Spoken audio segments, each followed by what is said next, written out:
اب میں جاننا چاہتا ہوں کہ ان دونوں کپڑوں میں آخر ہے کون؟ اتنا سب کچھ ہو جانے کے باوجود سکندر کو اپنی غلطی پر کوئی پچھتاوا نہیں ہے۔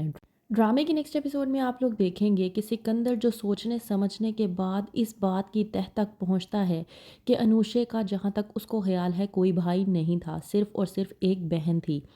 تب جا کر سکندر کو خیال آتا ہے کہ علیزے بھی تو 2 قبریں ایسی ہیں جہاں پر جا کر فاتحہ پڑھتی ہے، آخرکار وہ 2 قبریں کس کی ہیں؟ جب جاتی ہے علیزے قبرستان میں اپنی بہن اور اپنی والدہ کی قبر پر تو پیچھے سے آ جاتا ہے سکندر اور آ کر کہتا ہے کہ مجھے تجسس ہونے لگا ہے،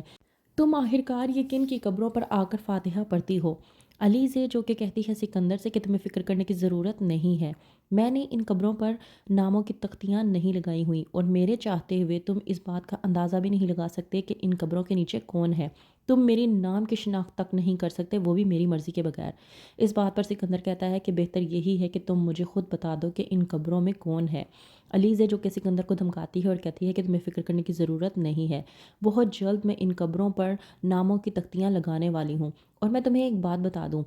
ان ناموں کو جب تم پڑھو گے نا اور جب ان قبروں کی تختیوں کو دیکھو گے تو کسی چیز کا سہارا لے لینا، کیونکہ جب تم قبر کی تختی پر نام پڑھو گے تو تمہاری قدموں تلے سے زمین نکل جائے گی، تم اپنے آپ کو قابو میں نہ لا پاؤ گے اور اپنا وجود برداشت نہیں کر پاؤ گے۔ وہیں پر دوسری طرف نمرا جو کہ دائم کو لے کر پوری طرح سے پریشان ہوتی ہے تو آتی ہے علیزے اور تمام گھر والوں کو کہتی ہے کہ عریشہ اور سکندر کی وجہ سے 3 زندگیاں برباد ہو چکی ہیں اور ان میں ایک ہماری نمرا بھی ہے۔ اس بات پر فرید بھڑکتا ہے اور کہتا ہے کہ علیزے جو کچھ بھی کہہ رہی ہے وہ بالکل ٹھیک کہہ رہی ہے، ہماری نمرا کی زندگی تباہ و برباد ہو کر رہ گئی ہے اور وہ بھی صرف سکندر اور عریشہ کی وجہ سے، اور افسوس تو اس بات کا ہے کہ سکندر کو اپنی غلطیوں کا پچھتاوا تک نہیں ہے، اسے اس بات کا اندازہ تک نہیں ہے کہ اس نے کسی لڑکی کی زندگی کو کس طرح سے برباد کر کے رکھ دیا ہے۔ اب تم خود دیکھو نا ارمین کہ اس لڑکی کے گھر والوں پر کس طرح کی قیامت گزری ہوگی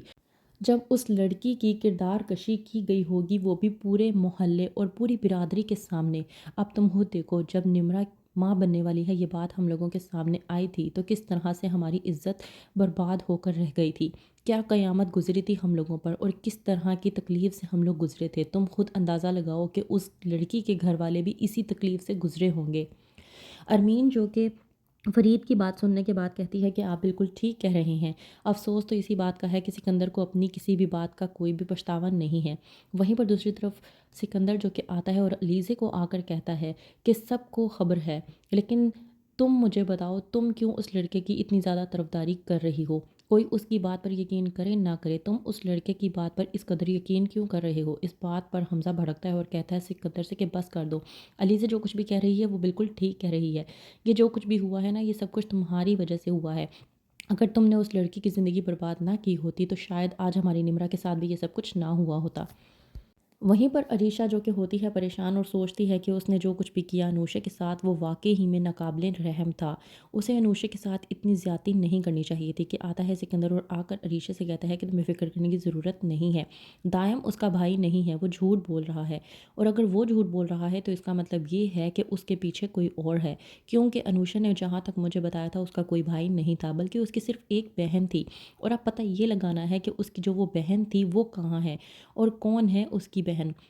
وہیں پر سکندر عریشہ کو کہتا ہے کہ مجھے بس 2 دن کا وقت دے دو، اس 2 دن کے وقت کے اندر میں یہ پتہ لگا لوں گا کہ انوشے کی بہن کون تھی اور انوشے بھی زندہ ہے، وہ دائم جھوٹ بول رہا ہے۔ تو کیا ہوگا جب سکندر کو معلوم ہوگا کہ واقعی میں انوشے کی موت ہو چکی ہے اور اس نے خودکشی کر لی تھی، وہ بھی سکندر کی وجہ سے؟ کیا ہوگا آگے؟ مزید جاننے کے لیے دیکھتے رہیے ڈرامہ سیریل مہرہ۔